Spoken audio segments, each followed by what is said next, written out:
tine news dzasvika panews desk. It's a brief iri kutiudza about mamiriro akaita zvinhu mukati meZANU-PF right now, mamiriro akaita zvinhu mukati meZimbabwe military, mamiriro akaita matensions within ZANU-PF factions, within Mnangagwa factions. So iko zvino izvi politics is, dzavhura zvinhu zvakawanda. A lot of people now know a lot of things happening in politics. Tina Rutendo Matinyarere, the guy ari pakati pekubudisa ma-audios, ma-recorded leaked audios, uchinyatso kunzwa kuti okay, this is what's happening inside. But besides that, we still need vanhu vari mukati kuti vave vachitiudza kuti as of right now what is happening. So tataura panapa na comrade Takawira vatipa information on what exactly is happening, and what it shows ndezvekuti from the outside the ZANU-PF and its structures seem solid, but from within pari kupisa, from mukati pari kupisa. So right now pane ma-alignments ari kuitika nema silence threats. Kana tichaura silent threats, vanhu vasinga kusapoti asi vasinga kugwisi. So tutaura zveutungamiri Emmerson Mnangagwa, anditi President Emmerson Mnangagwa vari kutungamirira nyika, asi vachitungamirira nyika vane ma-ideas avari kupusha akafanana neCAB 3, and pane vari kumhanya vachipusha also those ideas, but pane vakanyarara, and vakanyarara vanhu vane power, anditi vanhu vane power, and vanhu vekuti Mnangagwa thinks he is controlling them because allegedly he gave them something, and some packages, mari etc, motor etc, and I mean Mnangagwa faction including Gananda, vakaita sana Sewikno animal power. So vapa vana mari vanenge vachifunga kuti vana they are on our side, but they can't trust them. So sometimes ndo pamuona Mnangagwa achiita tuma switches, chinja this general oisa that general, or chinja intelligence oisa uyu. But problem ndiye kuti these guys, it's security guys, they don't speak the politics, they stay out of it. But remember, constitution yeZimbabwe is of right now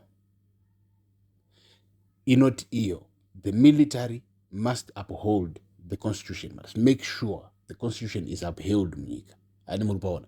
So this is the same reasoning yakashandiswa na Chiwenga, and the moment Mnangagwa signs CAB 3 into law pasina kuitwa referendum, somebody must uphold the constitution. It's the institution, you need to uphold the constitution, so they have to uphold the constitution before yaitwa break. Right now constitution aisati yadambugwa, pane vari kuita zvinhu zvisiri pamutemo, asi constitution ichingori constitution sezvairi kubva muna 2013. So now pakuchinjwa kwayo ndo only option inopa any institution inofanira kuita uphold the constitution, to make sure kuti yaita uphold the constitution, because inenge yagugwa nekupinzira CAB 3 pasina referendum. Listen muZimbabwe, even vanhu veZANU-PF, they have to understand this. You have to understand this. Just imagine 2028, you guys nema millions enyu, nema billions enyu, poitwa ma-votes free and fair, you lose moinda kunofocus on ma-businesses enyu, mese mosiyane politics vana wikinochiva, you now invest in this and that, uchicreate employment yatechiona kwete yatisingaoni right now. Nana you do your things, and then chamisa oita president, probably because ndiye anowina, kana kuti general Chiwenga, we don't know ndiye anowina papapa, but awina oenda kumberi, zviri pachena, zviri pajekerere, zviri kudiwa nemunhu wese, hakuzi kutonga utungamiriri. handiti wedhi kuti kutonga riri above the law, handiti vanotonga majudges anenge akagara muconstitutional court, high court, etc. ndo vanotonga. President vanotungamirira, thats his job, mutungamiriri, handiti.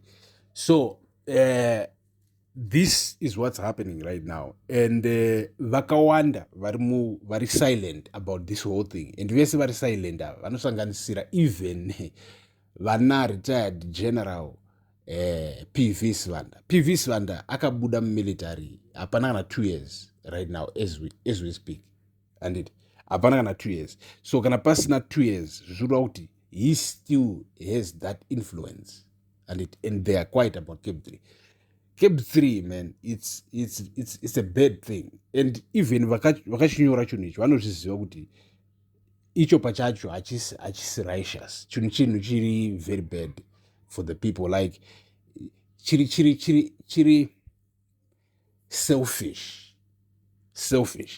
ngoti isusu tiri kutungamirira right now tongoramba tiripo, ndo how selfish ichi zvachiri.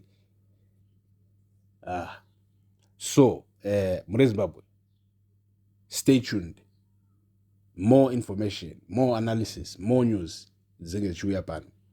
Ndino enyu super, peace.